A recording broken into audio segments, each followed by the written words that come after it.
In this morning's Health Watch, athletes and eating disorders. It's been an issue for many female athletes over the years. But it may surprise you that the problems can often begin, in some cases, after the women stop competing. CBS News national correspondent Ben Tracy has more. At 24, Alicia Kitazoy is fit and healthy, running almost every day.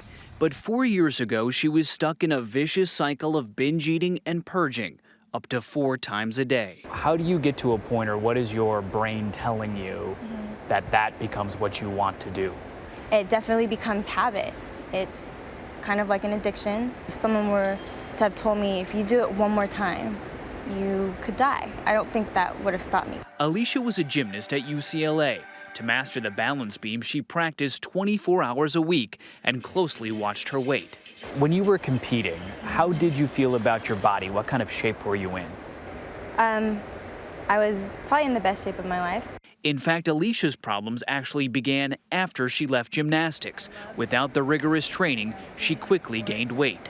I was always known as the gymnast to my friends, my family, so once gymnastics was taken out of the equation, it was kind of like, you know, who am I?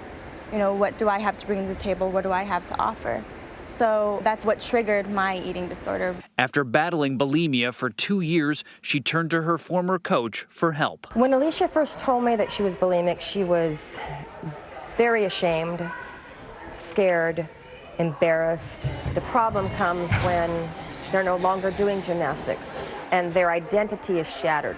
I never allowed myself to grieve the loss of gymnastics, which sounds kind of silly just because I didn't lose someone, or, you know, but in a sense I did. I lost a part of my identity and who I was. At UCLA, the eating disorders program is run by Michael Strober. Well, this has been a long-standing concern within the eating disorder community. Ideally, counseling should begin not after the sport, but during the sport.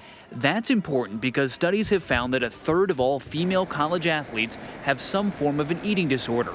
At UCLA, they are now trying to address eating problems before athletes leave their program, including a new manual for graduating students. I'm teaching them not only how to eat for their sport, but also how to eat in life.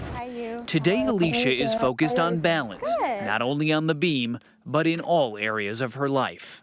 What advice would you give to someone who is transitioning out of their sport? Take one day at a time, know that it's normal to have those feelings and that, you know, you're gonna feel that. And I would just, for me personally, it helped to talk about it, to have that outlet. Don't bottle it in. Ben Tracy, CBS News, Los Angeles. And it is not just female athletes who may need guidance here. UCLA's sports nutrition department also shows football players who spent years bulking up how to eat like a normal adult, essentially, when they leave the team.